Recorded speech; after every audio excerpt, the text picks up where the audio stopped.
Today, we're going to discuss the cultural and business differences of the United Kingdom and the United States. As many of you know, our company has an office in the United Kingdom and has been considering opening more offices over there. However, one of our downfalls has been that our offices in the United States do not know some of the basic differences of how business is done in the United Kingdom. It is these differences we want to help you understand so we can communicate more effectively with our offices in the United Kingdom and help our company to continue to flourish and grow.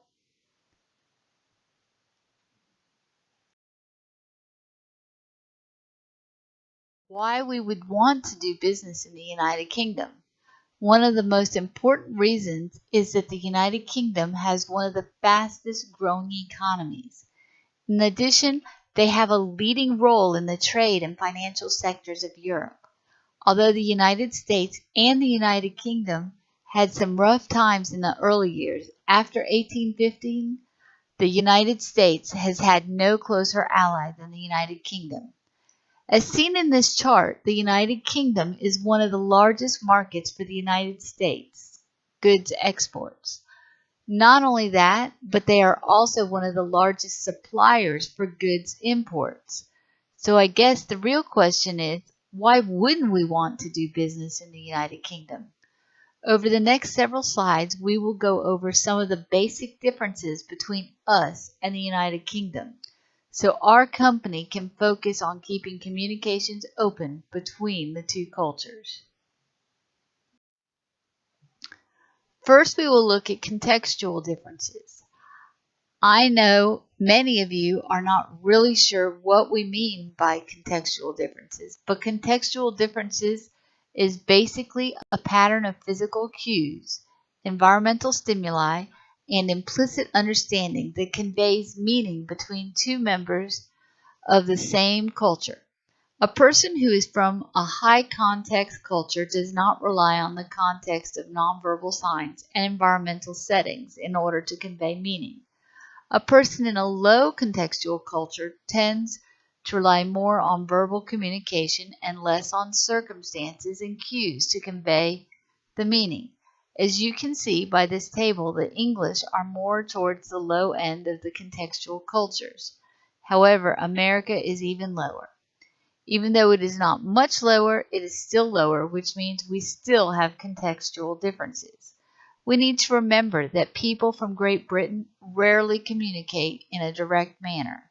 Since most of us are from the United States, we tend to be straightforward. Pretty much, we say what we mean and we mean what we say. Our words and our body language seldom contradict each other. When we are doing business with our colleagues in the United Kingdom, a few things we need to remember. Pay attention to the tone of their voices as well as the messages being spoken. Consider not only what is being said, but what is not being said. Watch their facial expressions and hand gestures. What are they telling us? Most importantly, remember eye contact. This actually conveys both sincerity and honesty. I feel that since our company handles a lot of legal documents and contracts, it is important to go over some of the legal and ethical differences between the United States and the United Kingdom. As you know, how a culture handles a business contract is an indication of what their legal and ethical differences are. The United Kingdom prefers detailed contracts, which include not only short-term details, but also long-term details. They will even insist on stipulating that a contract is subject to British law. The negotiation phase often ends with an oral agreement before the written contract is drawn up and signed. Just be aware, even though there is a verbal agreement, it is not binding until both sides have signed the contract.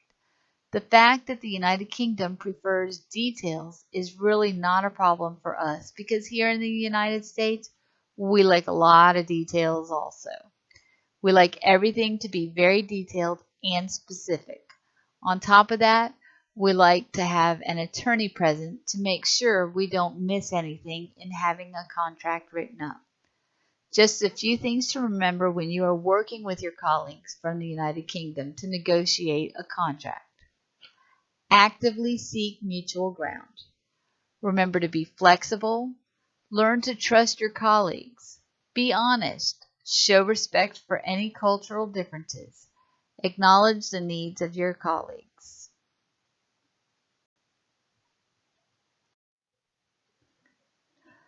Another thing to remember as a company that is dealing with more than one culture is that there are many social differences. Today we are going to cover 5 of those social differences. Accents, how they view themselves, meetings and presentations, reading someone, and what to wear or not wear. Most of us in this room are from North Carolina. If there is something we know a lot about, it is accents. Every day we are exposed to someone who adds 3 extra syllables to a 1-syllable word, or who can take a 3-syllable word and say it in 1 syllable. It is crazy. The United Kingdom is very similar. Have you ever talked to anyone from Ireland? When they talk, you don't even realize they are talking English. I guess the same can be said for the people from North Carolina, especially certain areas. Anyway, there are many different accents throughout the United Kingdom, and just like in the United States, each of these accents can actually indicate a person's geographical origin, their education, or even their class. Keep this in mind when you are speaking to your colleagues.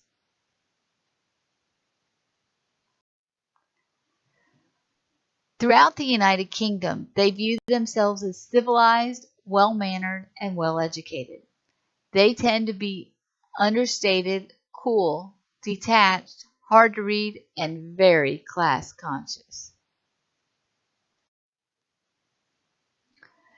In every business, there are meetings. Since our company has meetings with people from different cultures, we need to remember there may be a few differences.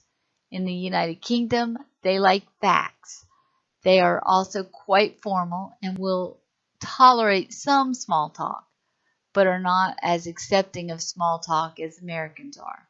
When doing business with your colleagues in the United Kingdom, keep the small talk to a minimum. Keep it as formal as possible so they understand how important the meeting is to you. And remember, that having a sense of humor is still a great way to spark an interest. Working with people with different cultures means we need to try a little harder to read a person. Remember earlier when I said that people from Great Britain rarely communicate in a direct manner? This means we need to learn how to read them. People from Great Britain are very hard to read. They believe that showing all their cards is a sign of weakness. So you need to learn to watch their gestures and expressions in order to see if what they are saying is what they really mean. There are still times when they make you think they are in full agreement with you, and they really aren't.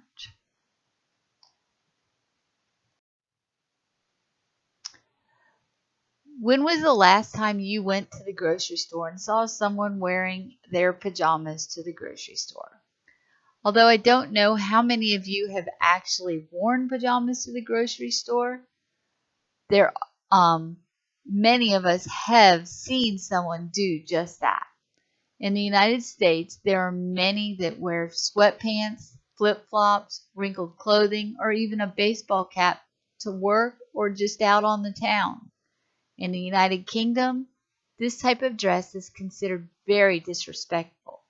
So as employees of Crystal Palace Housing, it is a good idea to make it a practice to dress business casual as shown in the pictures on this slide.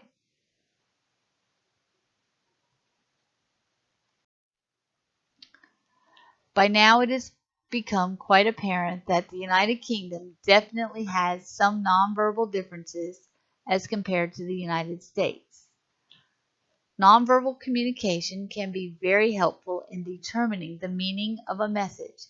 However, we need to remember that if that is going to work, the sender and receiver both need to have the same meaning for the nonverbal signals.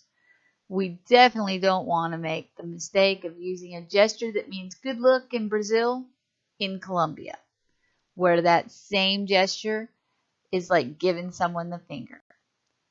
There are 3 types of nonverbal differences we're going to go over today: greetings, personal space, and formality.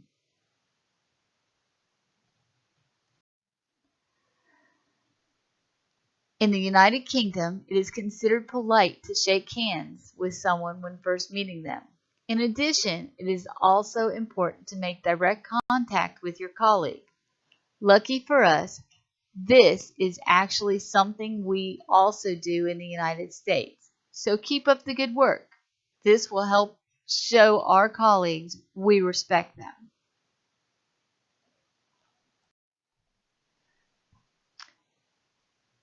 People in the United Kingdom value their personal space. Guess what? Most people in the United States also value their personal space. So remember to keep a reasonable distance from each other so no one feels uncomfortable.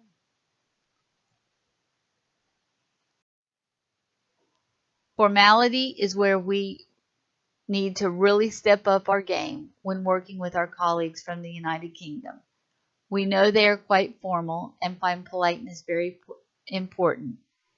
It would be good for us to be a little more formal when working with them. Gender roles in business has been something many of us have discussed over and over again. Gender bias is still around today, even though our grandmothers and our mothers fought hard to make changes. However, it has improved since our grandmother's day. The ratios of men and women in entry-level professional jobs is fairly equal. The share of management roles held by men and women in entry-level professional jobs is mostly equal. The problem is that the share of management roles held by men increases steadily the further up the corporate ladder you go. This is a problem not only in the United Kingdom, but also in the United States. The United Kingdom is still very much a man's world, and women have a long way to go before gender equality can be reached. In conclusion, Crystal Palace Housing has the potential to continue to grow in the housing community in both the United Kingdom and the United States. However, as a company, we cannot get too secure in the fact that both of these countries have very similar roots and are very similar in a lot of ways. We have to pay close attention to the differences within the 2 countries in order to make sure we keep our focus, so we can continue to improve our company and help it grow. Some of the recommendations I would suggest are to show respect for our cultural differences. Consider not only what is being said, but what is not being said. Remember eye contact. It shows sincerity and honesty. Dress professionally and respect personal space.